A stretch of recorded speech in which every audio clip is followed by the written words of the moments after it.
Nosotros somos el equipo 1, conformado por Ali Maldonado, Omar Farid, Bedoya Garza, Luis Ángel, Cabrera de la Cruz, Christopher Emanuel y su servidor Canales Olivares, Isaí Alejandro, y les hablaremos sobre los semiconductores y su comportamiento eléctrico.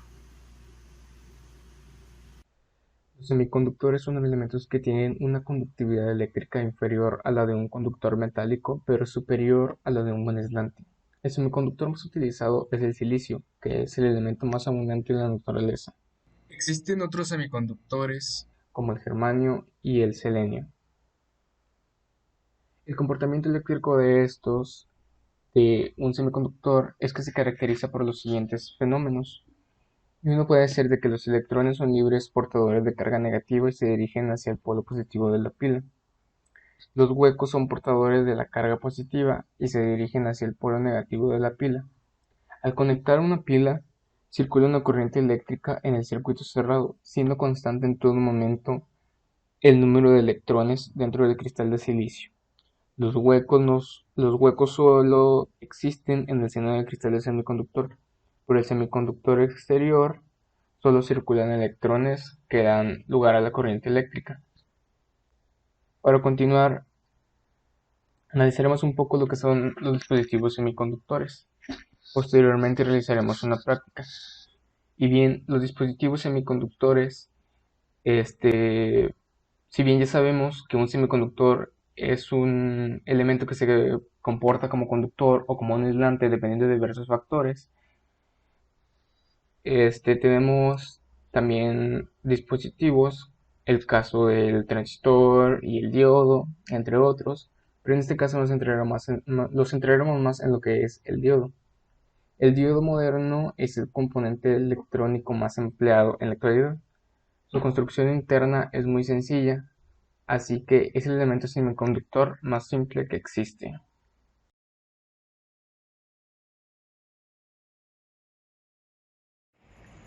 Para realizar esta práctica tenemos aquí un pequeño circuito planteado. Este circuito consta de una batería de 5 volts, una resistencia y dos diodos. Los materiales están expresados en esta parte, en lo cual, vuelvo a repetir, es una batería o fuente de 5 volts, una resistencia, aquí especifica 220 ohms, un diodo 1N4007, un diodo emisor de luz o también conocido como diodo LED, y una protoboard. Y pues aquí tenemos nuestros materiales. Para comenzar, lo que tenemos que hacer es hacer nuestra conexión en serie, como podemos apreciar en el diagrama en esta parte. Okay. Irá conectado del positivo de la batería una resistencia, seguido de la resistencia un diodo emisor de luz y después un diodo rectificador, el cual se va a cerrar con el negativo de la batería. Ok, entonces aquí tenemos esta protoboard que ya está siendo alimentada por una fuente de 5 volts. Entonces lo que tenemos que hacer es conectar nuestra resistencia desde el positivo de nuestra fuente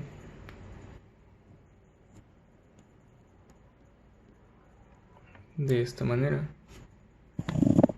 seguido del diodo emisor de luz.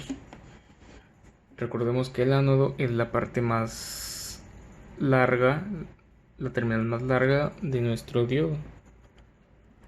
Ok. Y seguido vamos a conectar nuestro diodo rectificador.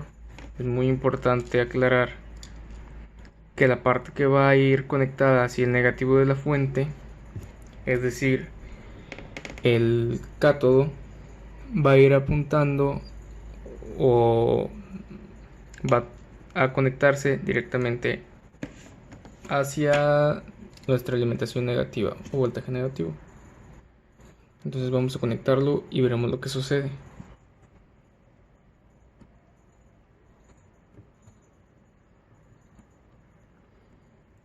Como podemos apreciar, el diodo emisor de luz se enciende. Se preguntarán cuál es la diferencia entre un diodo LED y un diodo rectificador. Pues bien, los diodos normales están hechos para afectar la corriente eléctrica, es decir, estamos hablando del diodo rectificador, mientras que los diodos emisor de luz o diodos LED son para crear luz, como su nombre lo dice. Los diodos normales están hechos de silicio con propiedades semiconductores naturales, mientras que los LED son mucho más complejos.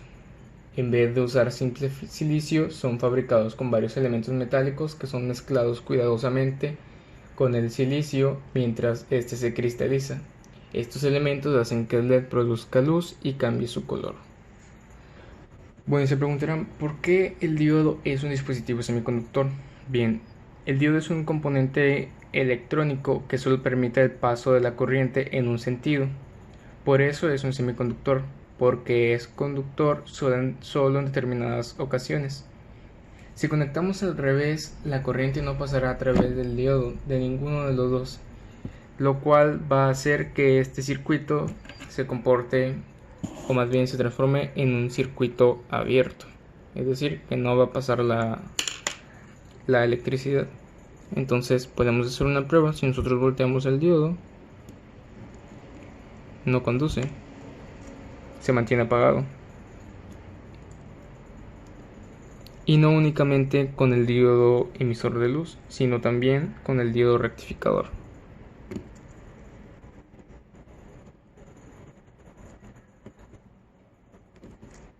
Como pueden ver, el cátodo se encuentra ahora a la inversa, es decir, está polarizado inversamente, y es por eso que no permite el paso de la corriente eléctrica.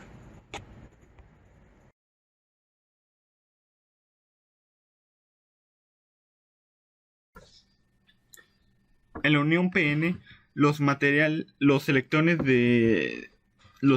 libres del material tipo N empiezan a ocupar los huecos del material tipo P. Pero esto solo ocurre con los electrones libres más cerca del material tipo P. Entonces ellos pueden atravesar la franja que divide ambos materiales sin ningún problema debido a la atracción electrostática que hay entre ambas cargas. Pero a medida que van atravesando más electrones libres la barrera, más se va haciendo grande esta barrera, más se va ensanchando, provocando en el que llegue un punto en el que ya no puedan pasar más electrones. Aquí es necesario ya suministrar una fuente de tensión para que los electrones del material tipo N puedan conducir a través del material tipo P sin ningún problema. Entonces, para que pueda suceder eso, el diodo tiene un voltaje de umbral para que pueda permitir conducción. El voltaje de umbral puede variar, puede ser de 0.3 hasta 0.7 voltios dependiendo del material del diodo. Ahí es donde permite la conducción el diodo. Por ejemplo, si alimentamos con 9 voltios, pues si le restamos 0.7, que es lo que consume un diodo de silicio, pues quedarían 8.3 voltios disponibles para alimentar lo que queda el resto del circuito. Pero, ¿cómo se polariza un diodo? La polarización directa de un diodo, la franja, el material tipo N tiene que estar polarizado con el polo negativo de la fuente de tensión y el material tipo P tiene que estar conectado al polo positivo de la fuente de tensión. Entonces, ¿cómo funciona esto? Cuando el material tipo N está polarizado, cuando el material tipo N está con el polo negativo de la fuente de tensión, envía electrones. Los electrones que salen de la fuente de alimentación llegan con el material tipo N, haciendo que se repelen estos materiales. Los electrones del material tipo N se repelan con los electrones de la fuente de alimentación, provocando que otros electrones puedan atravesar fácilmente la barrera. Entonces los electrones que había en la franja se pasan al otro lado del material tipo N y pues pueden, ya hay más facilidad de que puedan atravesar la franja y empezar la conducción eléctrica. Lo mismo sucede del material tipo P. En el material tipo P atraviesa al haber se repelen ambas cargas positivas, y eso también produce que eso también aporta para que pueda haber una conducción en el diodo, provocando que pueda encenderse el LED. Así es como se permite que haya conducción en polarización directa. Cuando es polarización inversa, al inyectar electrones en la zona P, porque ahora está al revés la batería, cuando se inyectan electrones en la zona P, se rellenan los huecos portadores mayoritarios de la zona P, y estos electrones formarán más iones negativos o iones al rellenar los huecos en los enlaces que todavía no se habían rellenado, y pues la región de agotamiento aumenta. Se aumenta el potencial negativo con esta zona, que es lo mismo que tendremos mayor diferencial de potencial o de tensión en las uniones, y en estas condiciones los electrones de la zona N lo tienen cada vez más difícil pasar a la zona P, lo que la unión PN se comporta como un aislante en polarización inversa. Pero si se sigue alimentando el diodo en polarización inversa, puede que el diodo se dañe o se rompa, ya que existe algo que se conoce como efecto de avalancha.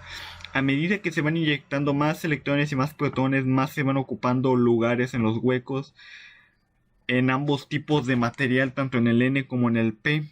Va a provocar una sobretensión que va a hacer que el diodo no pueda soportarla por exceso de corriente, y va a hacer que el diodo se queme o se dañe.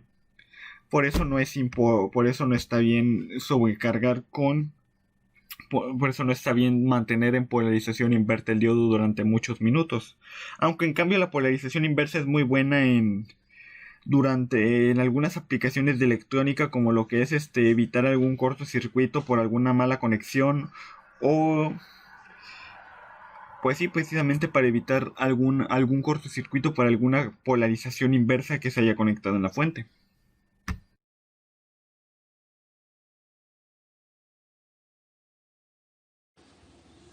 Bien, continuaremos planteando el siguiente cuestionario acerca de nuestro tema. Pregunta número 1.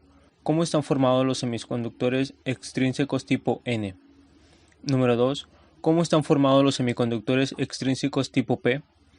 Número 3. ¿Cuántos electrones de valencia tienen los átomos dopados en el material tipo N? Número 4. ¿Cuántos electrones de valencia tienen los átomos dopados en el material tipo P? Número 5. Tanto el material N como el P son eléctricamente neutros porque la cantidad de protones es igual a la cantidad de electrones. ¿Cierto o falso? Número 6. ¿Cómo un átomo de impureza de zona P puede convertirse en un anión o un ion negativo? Número 7. ¿Cómo un átomo de impureza de zona N puede convertirse en un catión o ion positivo? Número 8. ¿Qué es la región de agotamiento o zona de difusión? Número 9. Explica brevemente cómo una unión PN deja de ser eléctricamente neutra. Número 10. ¿Por qué existe una diferencia de potencial entre ambas zonas de material? Número 11. En electrónica, ¿qué es un diodo? Número 12. Explica en breve cómo se comporta un diodo polarizado directamente. Número 13. ¿Qué es la tensión de umbral? Número 14. Explica brevemente cómo se comporta un diodo en polarización inversa. Número 15. ¿Qué es la tensión de ruptura? Número 16.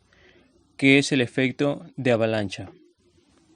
Estas serían todas nuestras preguntas del cuestionario acerca de nuestro tema.